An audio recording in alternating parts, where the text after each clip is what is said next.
그래서 법원 경매하다가 여기까지. 예. 그래서 법원 경매로 들어왔고 채권자가 채무자한테 압류를 한 게 법원으로 나오잖아요. 그래서 예. 서류를 보면 뭐 채권자 뭐 삼성카드 막 이런 데가 써 있어요. 네. 그래서 그런 거 보면 좀 약간 아무래도 흉흉한 기분이 들죠. 뭔가 잘못된 사람이 네. 이 전 주인이 뭔가 금전적으로 문제가 생겼구나. 그래서 좀 약간은 찝찝한 느낌이 있고, 또 이 차를 처음 인수했을 때 안에 뭐 인형 뽑기 경품이랑 뭐 피규어 이런 게 한가득 있었다 그래요. 네. 그래서 아마도 뽑기방 운영하시던 사장님이 좀 큰맘 먹고 지르셨는데 뭔가 잘못돼서 나왔을 거라고 생각을. 그래서 그때 저한테 인형 뽑기 사장님이 타던 차인 것 같다. 예. 아마도 그런 걸 이제 챙길 겨를이 없으셨겠죠. 뭐 압류가 되면 그럴 수도 있을 것 같아요. 예.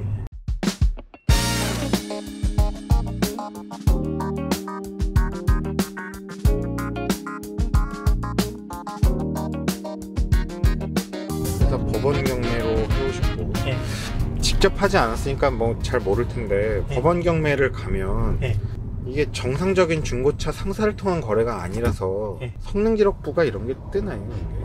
그거 이제 그거를 근데 경매가를 잡으려면 그런 선별이 좀 돼야 될 것 같은데. 그거를 평가하시는 평가사분들이 계시고, 네. 그분들이 이제 그냥 법원에서 월급을 받으신다고 그때 들었던 것 같아요. 그래서 이걸 뭐 과대평가에도 과소평가에도 아무 이해관계가 없어서. 아무 이해관계 없어서 좀 객관적으로 평가를 한다고 하고, 약간 문제 절차가 좀 복잡합니다. 그리고 그러니까 낙찰을 못 받으면 그날은 그냥 헛걸음 해야 되고, 낙찰을 받아도 2주 후에 잔금을 치르고 또 가서 차를 찾아야 되고, 그리고 아무래도 방치되어 있던 차량이다 보니까 배터리 같은 경우에는 바로 교환을 해야 되고 시동이 안 걸릴 때도 있고요. 예, 그러니까 중고차 딜러의 어떤 신차 작업 같은 그런 작업이 없이 그냥 정말 중간자가 없이 그냥 물건만 이렇게 수거해 오는 느낌이라서 소소한 디테일은 좀 본인이 손을 봐야겠네요. 심지어는 전 주인이 쓰던 뭐 인형들도 지금 다 있는 마당이었으니까. 여기도 사은품으로 프라다 선글라스가 하나 있었는데. 이거 그대로 아직 넣고 다니네. 예. 전 주인의 프라다 선글라스가 있고. 프라다가 진짜인지 가짜인지 잘 모르겠습니다. 그래서 이렇게 공교롭게 맞아서 안경 위에다가 딱 쓰면 그 앞도 보이고, 제가 시력이 많이 안 좋기 때문에 굉장히 개꿀 아이템으로 감사하게 잘 실제로 좀 써요. 근데 한 번씩 기분 내고 싶을 때 한 번씩 써보곤 합니다. 왼쪽에 썬팅이 안 돼 있죠. 여기만 딱 안 해놨어요.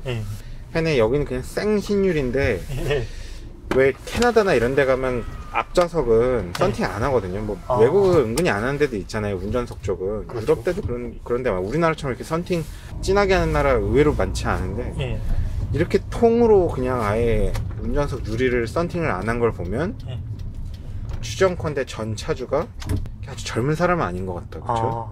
그렇네요. 좀 침침하신가 보네요. 조금 눈이 침침하신 분일 수 있다. 그러니까 연세가 있는 인형 뽑기 관련된 사업을 하시는 사장님이 타던 차다. 그럴 확률이 있어 보입니다. 그래서 이거 약간 이런 이그조틱한 감성을 여기서 챙길 수 있죠. 우리나라에서 쉽게 볼 수 없는 썬팅이 안 된 유리. 아까 햇빛 뜰 때 보니까 와 진짜 썬팅 안 된 게 차이가 크긴 크구나 싶더라고요. 그래서 언젠간 해야 되는데 차일피일 미루다 보니까 아직도 안 하고 있네요. 그러면 이 차를 언제 산 거예요? 그럼 산지 몇 년 됐어요 대략? 2년 3년 정도 된 것 같습니다. 3년 정도 됐고 원래는 집에서 쓰던 차라 크게 뭐 문제 일으키거나 이런 건 없었고요. 그 타이어가 한번 펑크난 적이 있었는데 펑크난 채로 완전히 바람이 빠진 상태로 돌아다녀서 휠이 상했었다고 해요. 그래서 한 2년 전 1년 전 일인데 그때 타이어집에 갔었는데, 그래서 휠 4짝을 다 새 걸로 갈았다고 하시더라고요. 듣고 뭔가 이상함을 느끼긴 했는데 이미 알았을 때는 뭐 어쩔 수가 없어서 요새 이슈가 된 뭐 그런 일을. 그러네. 그래도 얘는 다행히 순정 휠로 갈았어요. 그래도 어떻게? 그 마르셀 하여튼 그 휠이 아니라 순정 휠로 달아주긴 했는데 그렇죠. 그거 껴있었으면 또 하나의 얘기거리가 될 뻔했네. 요새 근데 사실 하나 망가지면 하나만 갈면 되지 않아요? 순정 휠 교환하는 거면? 왜 4개를 다 가는지도 조금. 어째서 그런 일이. 마음에 아팠습니다. 그렇게 잊고 있었는데 최근에 또 이슈가 되면서 다시 아픈 기억이. 근데 다행히도 순정 휠 타이어 값이 얼마 하지 않아서 그렇게 뭐 뻔하고 큰 금액은 아니었던 것 같습니다. 통탄을 금치 못한 게. 근데 이제 궁금한 게 이제 뭐 오토바이도 탔고 그래도 이제 보통 남자들이 이제 차에 어느 정도 관심이 있지만 그래도 되게 얘기 들어보니까 좀 되게 매니아틱한 관심들이 좀 있잖아요. 그런데 이제 이런 차가 좀 본인의 관심사와는 조금 어울리지 않는 느낌이 제가 볼 땐 있거든요, 약간. 그렇죠. 뭐 출력도 그렇고. 근데 뭐 어떤 거 같아요? 좋은 차를 타고 싶거나 이런 거 없어요?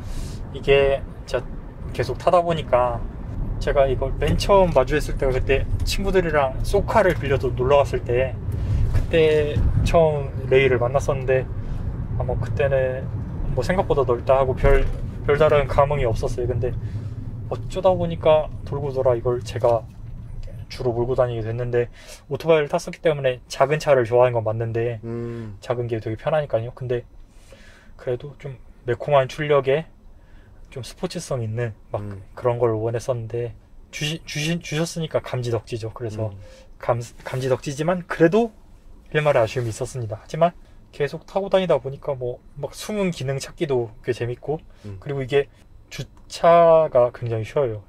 차가 넓지만 경차 구조이기 때문에 그래서 막 주차에 신이 된 듯한 그런 착각을 할 수가 있고요. 그리고 남들이 감히 시도하지 못하는 그런 자리에 나는 개척 정신과 도전 정신을 가지고 주차를 할 수 있다. 주차를 시도하고 매번 성공을 해서 이렇게 일상 속 소소한 기쁨을 주고 때문에 저희 집에 가면 항상 주차 자리가 있어요. 그 다른 차들은 들어갈 수가 없는데 뭐 어떻게 막 끼어 들어가서 쏙쏙 넣으면 되기 때문에 그래서 그런 기쁨이 있고 또 경차 할인들 요새 약간 논란이 되고 있죠. 이게 고속도로 할인이 왜 있는 것이냐 해서 없어져야 되는 거 아니냐 이런 여론이 조금씩 있는 걸로 아는데 사실 저도 약간 공감해요. 어째서 이걸 할인이 있는 거지 라는 생각을 하는데 근데 그런 식으로 막 공영주차장 50% 할인, 고속도로 50% 할인, 유류세 할인 등등 소소한 할인들이 물론 다 보면 금액은 그렇게 크지 않습니다. 되게 소소한 행복이잖아요. 사실. 근데 처음에 몰랐었기 때문에 할인을 받을 때마다 약간씩 그 소소한 엔돌핀들이 소확행이라고 하지 그런 기쁨을 주기도 하고 타다 보니까 괜찮긴 한데 자신을 사랑한다면 다른 차를 고려해도 좋지 않을까. 어떤 의미에서 그런 거죠? 이게 일단 그 소음이랑 진동이 좀 심하게 올라와서 노면 상태가 제가 부산에 내려간 적이 있었는데 부산이 이제 화물차가 그 부산 항구다 보니까 컨테이너 박스 차들이 많이 다녀요. 막 10톤 넘어간 차들이. 그래서 노면 상태가 굉장히 좋지 않습니다. 그래서 그때 바닥에 진동이 그냥 드드드드드 올라오는데 이거 장난이 아닌데 생각을 했고 또 저 아는 형의 친구분이 군 법무관을 울산에서 하셨었는데 포트홀 사고가 나면 도로공사에다가 그러니까 정부의 책임을 물을 수가 있더라고요. 그래가지고 왜 도로 정비를 제대로 안 해서 내 차를 망가뜨려놨니? 이런 식으로. 근데 그때 피의자로 등장하시는 차주분들이 좀 경차가 많았다고 해요. 그래서 그런 좀 불안감이 있고 또 공간을 극한으로 늘려놔가지고 이게 아무래도 안정성에 대한 의문이 있기 때문에 사고 났을 때 혹시나 하는 게 있지. 저는 물론 약간 안전불감증이 있어서 그냥 다니지만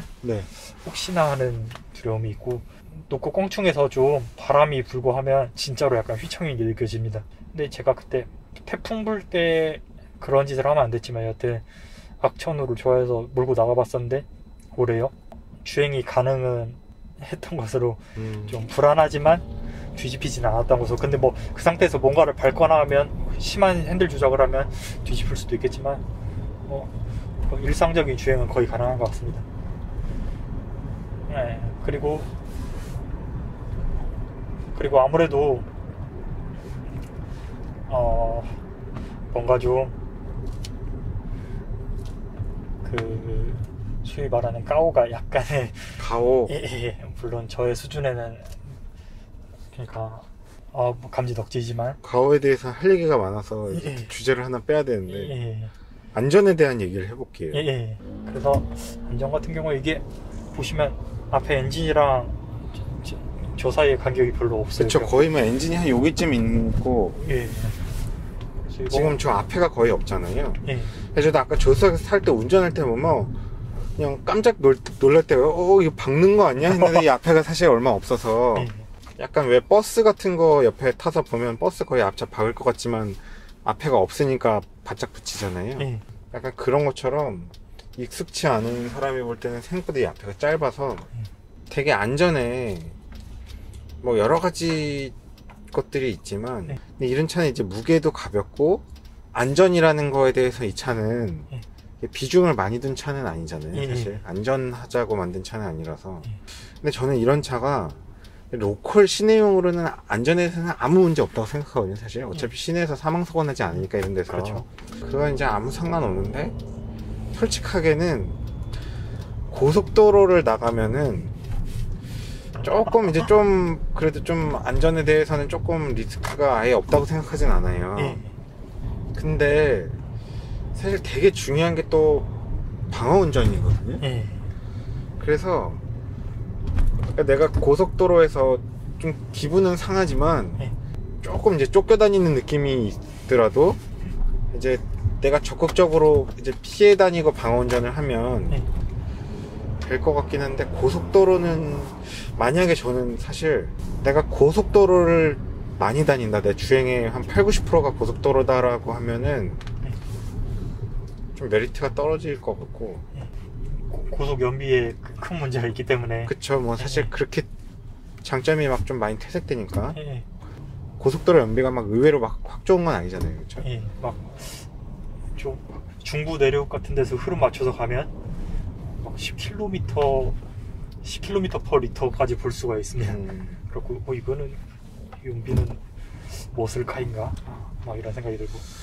그래서 약간 그게 안전에 대한 게 좀, 도로공사 다녔던 친구가 옛날에 해준 말에 따르면 주로 사망사고는 졸음운전 흔적이 거의 다 졸음운전이라고 하더라고요. 그럴 수도 있을 것 같아요. 근데 이게 그래도 뒤에서 그냥 앞에 갑자기 차가 서 있고 뒤에서 받거나 이런 경우가 있을 수 있는데 글쎄요. 그럴 때 안전이 보장되느냐. 제가 유로 NCAP 막 이런 거 테스트 결과를 본 건 아니지만 제 생각에 그렇게 결과가 좋진 않을 것으로. 이런 차는 거의 뭐 테스트가 의미가 없을 수도 있긴 있어요, 사실. 고속도로를 거의 100% 가까이 다닌다면 좀 안전에 대해서는 조금 스트레스가 있을 것 같긴 하고.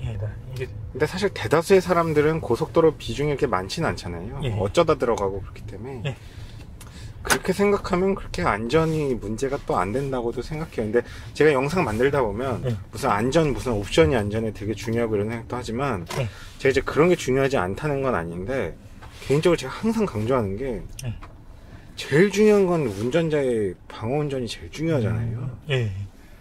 차감거리 벌리고 계속 전방 주시 잘 하고 뭐 딴짓하지 않고 핸드폰 보지 않고 운전할 때 사고는 나는 사람이 계속 내고 계속 안 내는 사람은 안 나잖아요. 그렇죠. 보험사에서 막 할증을 하는 이유가 있을 것 같습니다.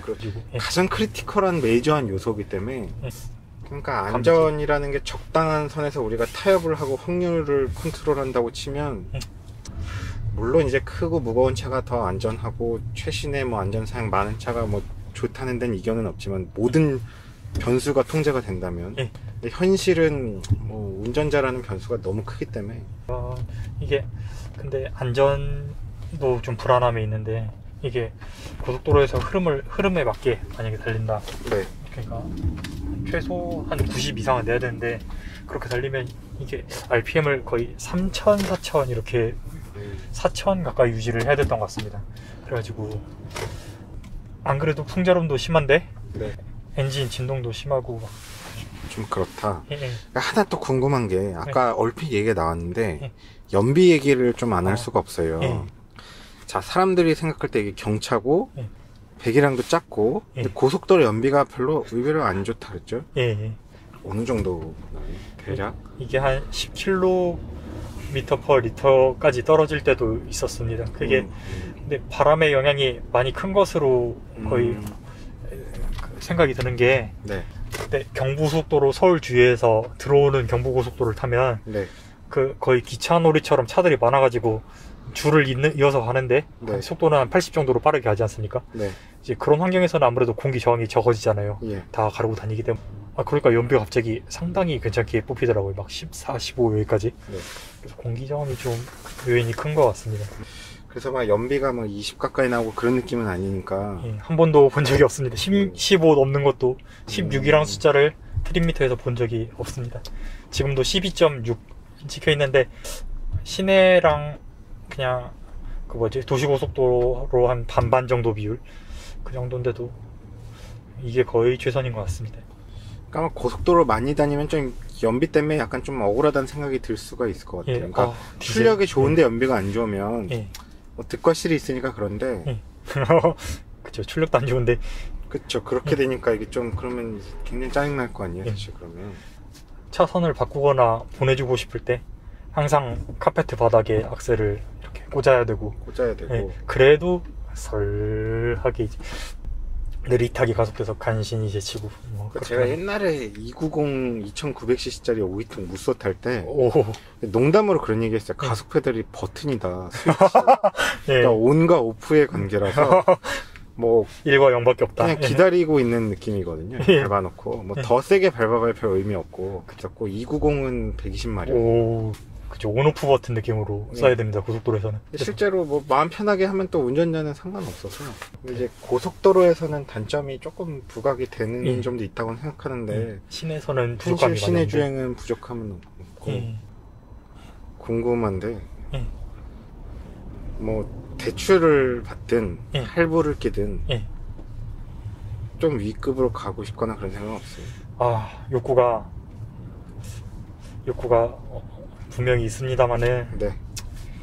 아무래도 나를 위해서, 나를 사랑한다면 조금 더 좋은 차를 욕심을 부려도 되지 않을까 싶긴 한데, 일단은 한동안에 타다가 아마도 근데 다시 동생의 품으로 돌려보내줘야 하지 않을까 싶으면 약간 불만이 있기 때문에 그런 핑계도 있고, 저도 좀 재미있는 녀석을 타고 싶죠. 한 번 사는 인생. 3, 4천 안쪽으로 살 수 있다면 신차나 중고차 포함해서 어떤 정도 생각하세요? 저는 이제 선생님의 족보 픽 520D 그 정도? 예, 거기에 딱 이상적인 선인 것 같고, 그 3, 4천이라는 금액이 참 5천, 3, 4천 이쪽이 선택지가 중고 포함하면 너무 많아져가지고. 그쵸, 3, 4천이면 웬만한 차 거의 다. 예, 어렵습니다. 근데 저는 개인적으로 친구가 타다가 처분하는 자동차가 이력이 확실해서.